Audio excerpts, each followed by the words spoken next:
नमस्कार, digital news analysis में आप सभी का स्वागत है। डबल महाबहस में गर्मा गया संसद का सियासी माहौल। संसद का शीतकालीन सत्र बुधवार को उस समय पूरी तरह राजनीतिक उबाल पर पहुंच गया जब लोकसभा और राज्यसभा दोनों सदनों में अलग अलग मुद्दों पर जोरदार बहस छिड़े। दोनों सदनों में एक साथ चल रही तीखी नोकझोंक को राजनीतिक गलियारों में डबल महाबहस कहा जा रहा है।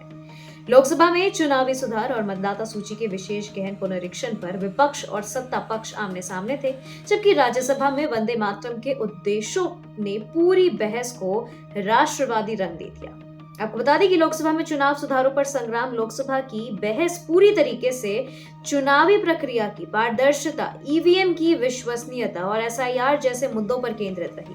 विपक्ष का मुख्य आरोप था कि मौजूदा चुनाव प्रणाली में पारदर्शिता की गंभीर कमी है, जिससे लोकतांत्रिक ढांचे में आम जनता का विश्वास कमजोर हो रहा है। कांग्रेस समेत कई विपक्षी दलों ने जोर देकर कहा कि चुनावों में ईवीएम हटाकर बैलेट पेपर की वापसी की जानी चाहिए। विपक्ष ने यह भी सवाल उठाया कि आखिर चुनाव आयोग एसआईआर प्रक्रिया किस कानूनी आधार पर चला रहा है। विपक्षी सांसदों का आरोप था कि इस प्रक्रिया का इस्तेमाल सरकार अपनी राजनीतिक हितों के लिए कर सकती है। सत्ता पक्ष ने इन आरोपों को सिरे से खारिज कर दिया है। सरकार ने तर्क दिया कि एसआईआर का उद्देश्य चुनावी प्रणाली को साफ सुथरा बनाना, फर्जी मतदाताओं और मृत लोगों के नाम हटाना तथा मतदाता सूची को अपडेट रखना है। सत्ता पक्ष का कहना था कि इससे प्रक्रिया और भी पारदर्शी बनेगी। बहस के दौरान केंद्रीय गृह मंत्री अमित शाह ने विपक्ष, खासकर कांग्रेस पर तीखे शब्दों में प्रहार किया। उन्होंने कहा कि वोटर लिस्ट नई हो या पुरानी, कांग्रेस की हार तय है। इस बयान के बाद सदन में जोरदार हंगामा हुआ। विपक्षी सांसदों ने इसे लोकतांत्रिक मर्यादा का उल्लंघन बताया और कड़ी आपत्ति जताई। काफी देर तक शोर शराबा चलता रहा, जिससे कार्यवाही प्रभावित भी हुई। इस बीच कांग्रेस सांसद राहुल गांधी सदन में खड़े हुए और चुनाव आयोग की निष्पक्षता पर सवाल उठाए। उन्होंने कहा कि जनता को यह जानने का हक है कि चुनाव आयोग किस प्रकार काम कर रहा है और क्या चुनाव प्रक्रिया वास्तव में निष्पक्ष है। उनके बयान ने भी सदन का माहौल और अधिक गर्मा दिया। जब लोकसभा में राजनीतिक हमले और आरोप प्रत्यारोप का दौर जारी था, राज्यसभा में बहस पूरी तरीके से अलग दिशा में चली गई। वहां वंदे मातरम के नारों ने सदन के वातावरण को राष्ट्रवादी भावनाओं से भर दिया।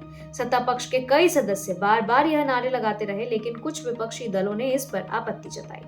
उनका कहना था कि सदन की कार्यवाही को भावनात्मक नारों से प्रभावित नहीं किया जाना चाहिए और बहस तार्किक ढंग से होनी चाहिए। संसद के अंदर जिस तरह गर्मा गर्म माहौल था, बाहर भी राजनीतिक दलों की प्रेस कॉन्फ्रेंस में वही तापमान दिखाई दिया। सत्ता पक्ष और विपक्षी दोनों ने एक दूसरे पर तीखे आरोप लगाए। चुनावी सुधारों, ईवीएम की विश्वसनीयता और मतदाता सूची की प्रक्रिया पर देश में नया राजनीतिक विमर्श उभरता दिखाई दे रहा है। राजनीतिक विश्लेषकों का मानना है कि आने वाले महीनों में चुनावी सुधार और मतदाता सूची की पारदर्शिता का मुद्दा और बड़ा रूप ले सकता है।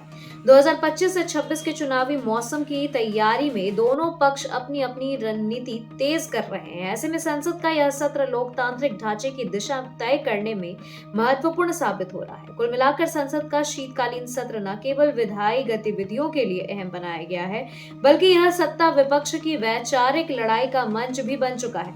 जहां एक और लोकतांत्रिक प्रक्रियाओं पर सवाल उठ रहे हैं, वहीं दूसरी ओर राष्ट्रवाद की धुन भी गूंज रही है।